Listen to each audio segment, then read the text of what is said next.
नमस्कार प्यारे विद्यार्थियों। DAV MOIL public school Hindi कक्षा में आपका स्वागत है।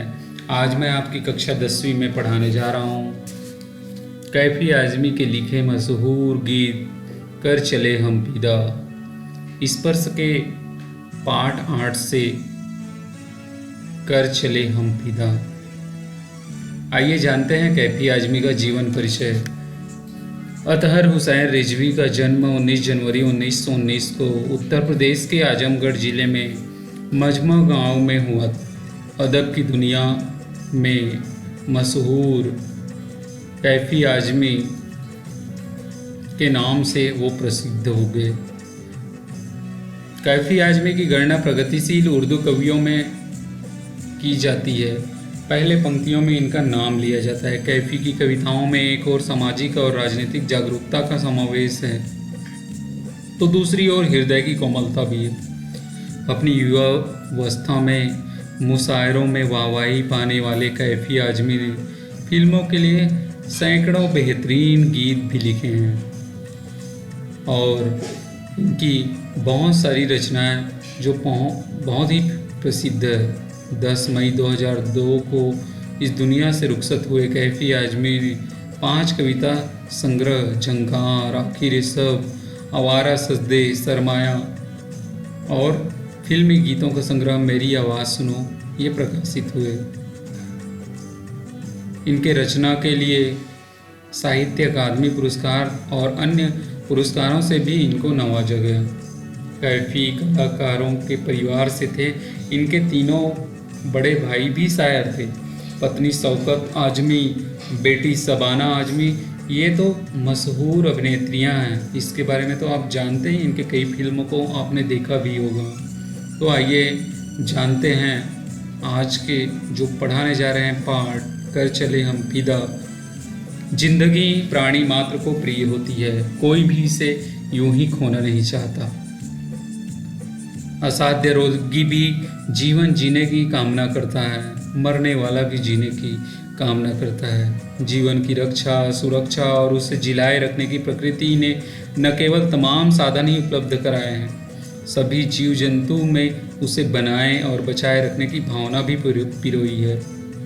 लोग एक दूसरे की सहायता करते हैं, एक दूसरे की सुरक्षा करने के लिए संकल्प लेते हैं। इसीलिए शांति प्रिय जीव भी अपने प्राणों पर संकट आया जान उसकी रक्षा हेतु मुकाबले के लिए तत्पर होते हैं। लेकिन ठीक इसके विपरीत जीवन होता है सैनिक का, जो अपने नहीं, जब औरों के जीवन पर, आज़ादी पर आ बनती है तब मुकाबले के लिए तैयार हो जाते हैं। सीना तान के दुश्मनों का सामना करते हैं, यह जानते हुए भी कि उस मुकाबले में औरों की ज़िंदगी और आज़ादी भले बची रहे, परंतु उसकी अपनी मौत की भी संभावना सबसे अधिक होती है। इस प्रकार से वह सैनिक सीमा पर डटे हुए हम सभी की रक्षा करते हैं। वे जागते हैं तब तो हम चैन की नींद सोते हैं। इस प्रकार से सैनिक हम सभी को, सभी देशवासियों को यही संदेश देते हुए कि आप भी देश के लिए आगे आएं, देश के हित के लिए आप भी अपना बलिदान दें, ऐसा कहते हैं। इस पाठ की जो पृष्ठभूमि है वह फिल्म हकीकत, आपने देखा भी होगा, उसके लिए लिखा गया था। ऐसे ही सैनिकों के हृदय की आवाज़ बयां करता है, जिन्हें अपने किए धरे पर नाज है। इसी के साथ इन्हें अपने देशवासियों से कुछ अपेक्षाएं भी है। चूँकि जिनसे वे अपेक्षाएं हैं वे देशवासी और कोई नहीं, हम आप और सब तो हैं। इसलिए आइए इसे पढ़कर अपने आपसे पूछे कि क्या हम उनकी अपेक्षाएं पूरी कर रहे हैं या नहीं कर रहे हैं। आइए गीत के माध्यम से हम देखते हैं। कर चले हम फिदा जानो तन साथियों, अब तुम्हारे हवाले वतन साथियों। सांस थमती गई, नब्ज जमती गई, फिर भी बढ़ते कदम को न रुकने दिया।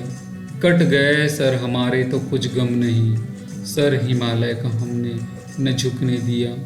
मरते मरते रहा बांकपन साथियों, अब तुम्हारे हवाले वतन साथियों, अब तुम्हारे हवाले वतन साथियों। कर चले हम फिदा जानो तन साथियों। जान और तन, तन और मन हम तो अब तुम्हारे हवाले करते हुए जा रहे हैं। सैनिक कहते हैं कि वे अपने शरीर और प्राणों को देश पर न्यौछावर करके मृत्यु को प्राप्त कर रहे हैं, बलिदान दे रहे हैं। अब देश की रक्षा का भार देशवासियों के कंधे पर है। दुश्मन ने आक्रमण किया तो उन्होंने मरते दम तक उनका मुकाबला किया है। जब उनकी सांस रुकती जा रही थी और नाड़ी का चलना बंद होता जा रहा था, तब भी उन्होंने दुश्मनों को पीछे धकेलने का काम जारी रखा। सैनिक गर्व से कहते हैं कि देश को रक्षा करते हुए प्राणों को निछावर करने का उनको कोई दुख नहीं है। उनको कोई दुख नहीं है। उन्हें इस बात की खुशी है कि उन्होंने देश के मान सम्मान के प्रतीक हिमालय को भी झुकने नहीं दिया, जो भारत के मुकुट के समान है। सैनिक पुनः कहते हैं कि उन्होंने अपने अंतिम समय में भी दुश्मनों का वीरता से मुकाबला किया। अब वे देश की रक्षा का भार अपने देशवासियों पर छोड़कर इस संसार से जा रहे हैं, बलिदान हो रहे हैं। ऐसा सैनिक कहते हैं। मरते मरते रहा बांकपन साथियों, अब तुम्हारे हवाले वतन साथियों। आपके हवाले इस वतन को, इस देश को करके जा रहे हैं। जिंदा रहने के मौसम बहुत हैं मगर जान देने की रुत रोज आती नहीं। हुस्न और इश्क दोनों को रुसवा करे वो जवानी जो खून में नहाती नहीं। आज धरती बनी है दुल्हन साथियों, अब तुम्हारे हवाले वतन साथियों। इस प्रकार से सैनिक कहते हैं कि जीवन में आनंद लेने का समय तो बार बार आता है, किंतु अपने देश पर प्राणों को निछावर करने का समय तो कभी कभार ही आता है। जब भी देश पर आक्रमण हो तो नवयुवकों को प्रेम और सुंदरता त्याग कर देश की रक्षा के लिए अपने प्राणों का बलिदान कर देना चाहिए। तभी तो उसके यौवन की सार्थकता है।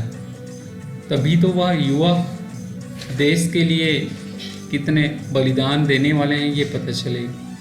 सैनिक पुनः नवयुवकों को आह्वान करते हुए कहते हैं कि आज धरती दुल्हन के समान सजी हुई है। बहुत ही सुंदर लग रही है भारत माँ। जिस प्रकार स्वयंवर में दुल्हन को प्राप्त करने के लिए राजा अपनी जान की बाजी लगा देते हैं, उसी प्रकार आज नवयुवक को अपनी धरती रूपी दुल्हन के लिए अपने प्राणों की बाजी लगाने की जरूरत है। अब ये देश की रक्षा का पूर्ण दायित्व देशवासियों पर छोड़कर इस संसार से जा रहे हैं हम। जिंदा रहने के मौसम बहुत है मगर जान देने की रोज आती नहीं। जान देने की जो समय है, न्यौछावर करने की समय है, वो बार बार नहीं आती। आज हमारी धरती माँ दुल्हन के समान बनी है, उनकी रक्षा आपको करना है। हे मेरे नवयुवकों, मेरे साथियों, ऐसा एक सैनिक कहते हुए अपने प्राण को बलिदान करने की बात कहते। इस प्रकार से कैफी आजमी ने बड़े ही सुंदर पंक्तियों के माध्यम से नवयुवकों को, देशवासियों को एक संदेश सैनिक के माध्यम से देने का प्रयास किया है। आशा करता हूँ कि आपको ये दोनों पंक्तियों के जो भाव, व्याख्या अच्छे से समझ आया होगा। अब अभ्यास करिए। कवि कैफी आजमी का अन्य गीतों का संग्रह कर परियोजना पुस्तिका में लगाएंगे। उनके और गीत हैं, उनको संग्रह करेंगे और परियोजना पुस्तिका में आप लिखेंगे। आज के लिए इतना ही। बहुत बहुत धन्यवाद।